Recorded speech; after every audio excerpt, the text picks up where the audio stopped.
Hi everyone. So we're back for Heart to Heart.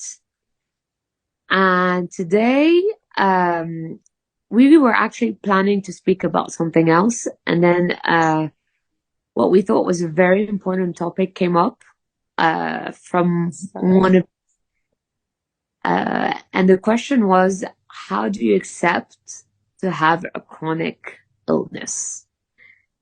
And both Ilea and I were really drawn to that question because it's a big one and it's a heavy one. And it's really not an easy one. So, Ilea, Yeah. do you wanna share some Mm. thoughts? Yes, I just knocked over my apparatus. Can you hear me? Yes, I can. All Check is one, two. So I think that, the reason that we both felt like, wow, how do I accept a chronic illness is a question it hit us both, I think, because when you're maybe farther along on the acceptance journey, you don't think back to when you had to face that first. And I think one thing is that to know is that you'll never stop facing it, that every single day you wake up, you're going to have to say, I accept I have a disease that comes with limitations, a disease that comes with pain, a disease that comes with taking meds, a disease, all those things. It's an every day. It's an, to quote Jerry Maguire, it's an up at dawn pride swallowing siege. It's one we have to humble ourselves to do a lot privately too. So when we heard that question, I think we both thought, how can we go on with topics that are more specific for SPS for when that is so essential to facing the more specific questions down the line. So I think that's why we felt like let's hit this first. And another reason is to, engage with our fellow, people. If you have questions, we'll hope to maybe we won't have answers, but we'll definitely have words. If it, so that's something. So you go ahead. Take it away, Leia. so it really hit home to me because it's something I suffer from, various chronic diseases. And until I got my diagnosis of SPS, I did not really stop and think whether I had accepted any of my chronic diseases or whether I had gone through any stages of acceptance. And I think it's because I never stopped and thought, oh, I have this disease. What does it mean in my life? How does it affect me? Uh, kind of like, went with it. And maybe because I've matured, I'm a bit older. Um, SPS was the cherry on top of the cake, the one too many, uh, the one that was the most aggressive. Um, I realized I had to go through certain stages before accepting. And it's actually when I started accepting that I realized that I went through the stages. So it was a What really, were they? yeah. What were the stages? Name some, because I bet a So, lot of us feel so the same that way. sound extremely weird. And I don't think this is very, so I'm sharing my story and how I accepted and then went on to accept all my other diseases by accepting SPS because it kind of, you know, Is the big encapsulated. one. And so my first reaction, and people, everyone, please don't think I'm crazy. And maybe I am a little, but my first reaction was because I had been searching for a diagnosis for so long and I had been called all kinds of names and I had been dismissed and gaslighted by the medical community, etc. That when I got a diagnosis, my initial reaction was like I was happy. There was happiness. There was acknowledgement. There was like, oh, okay, this girl who's been talking for the last 6 years and pushing and pushing and pushing. Ah, she has something.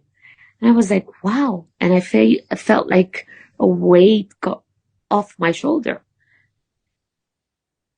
That was very short lived because disease progression after 5 or 6 years, in the 6th year when I got diagnosed, happened quite quickly.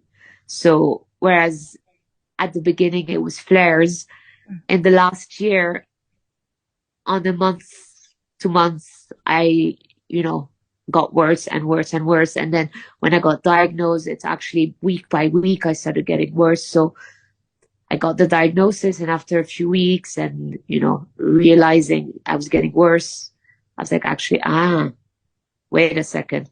No, not that happy. Yeah. Uh, and I was like, wait, do I really, really want to know what this is? Do I really want to confront this? Do I want to go back? Denial. Yeah, I want to go back to my search for a diagnosis. So I was quite happy then. And it hit me in the face and it changed me as a person. Uh, my denial phase pushed people away from me. I pushed people away as well. I was short tempered. Then I got angry. So that was the next stage. I was very angry, very, very angry. And I got angry at the people who loved me most, as if it was their fault. Got angry at my parents, got angry at my family, I got angry at my husband. And it was almost, so I got angry at them because I was expecting them to understand what I was going through and they wouldn't understand. And I was angry at them. And I'm going to stop there because I want to hear a bit about how the beginning of your journey was before I finish how I finally got to acceptance. But anger was a Yeah. big one. And Yeah. anger, Anger. Oh, yeah, sorry. Go ahead. oh, just anger really disrupted my human relationships for a while. Yes. And your journey probably, because the human relationships are essential for our journey.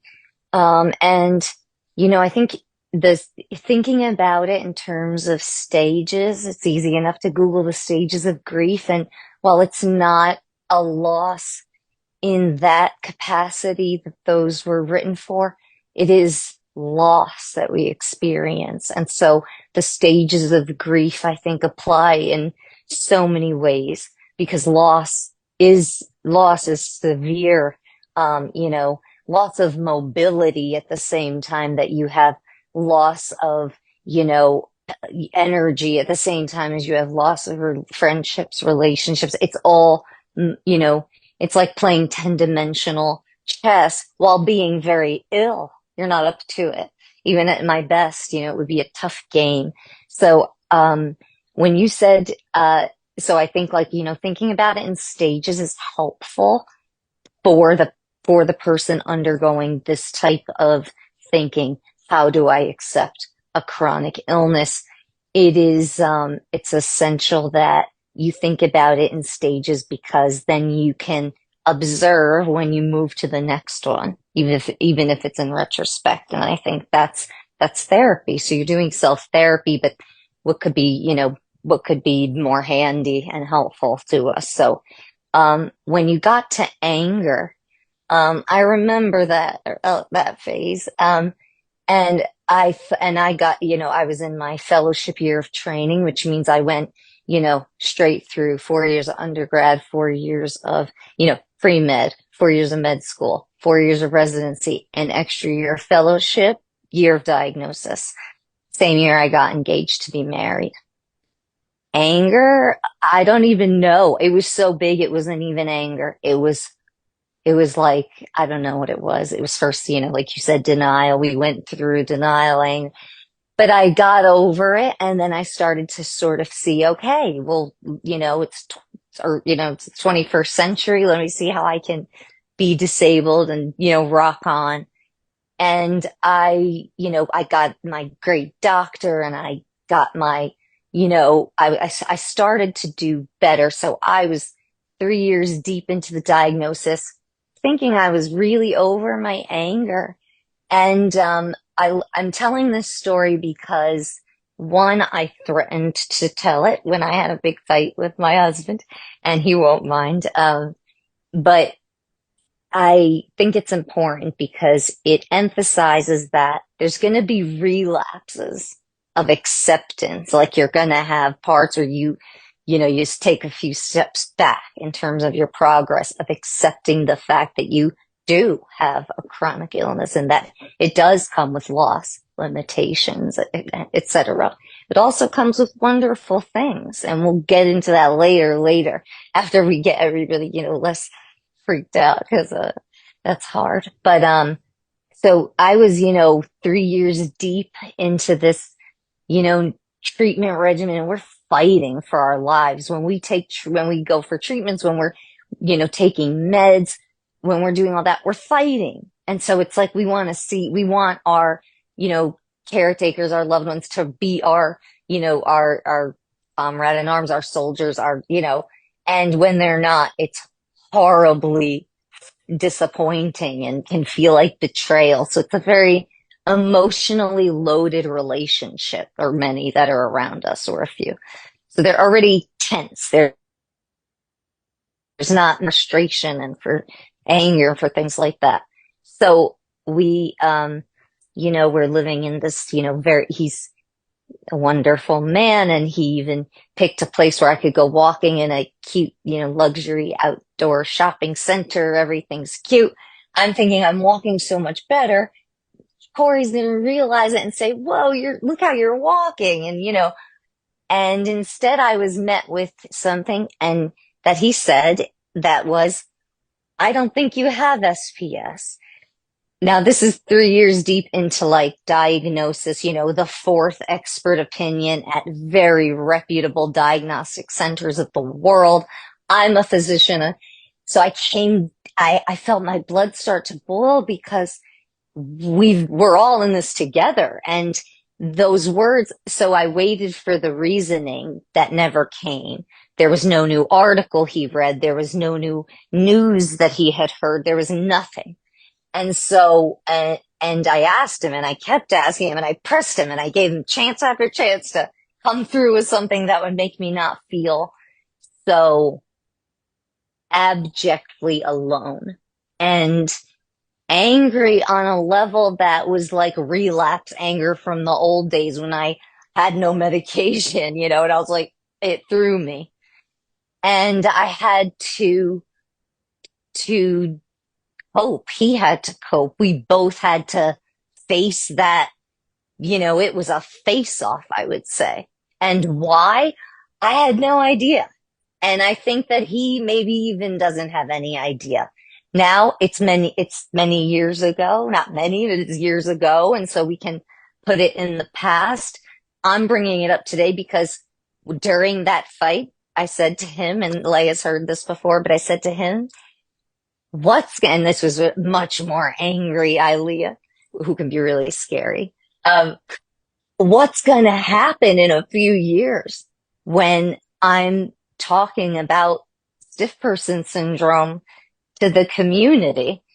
It's a 1 in a million disease. I saw that coming. I'm a physician. I have the disease. And he said, look, say whatever you want. So today I am saying whatever I want. And I know that he won't mind because it's a teachable moment. You can feel like we can't get past that. I'm like 3 years deep into investigational treatments and into all of this. And it splayed my heart, but I'm here and we're together, and it's, and he's fighting for me. So as weird as things can get, I think that we're in Wonderland. It's not the world anymore. We went down the rabbit hole and we're in Wonderland. So we have to be a little bit wary of, who has knowledge. Let's like lean more on who has knowledge and who's not making grand declarations based on hope, based on, hope is wonderful. But if hope is denial or ignorance, it can be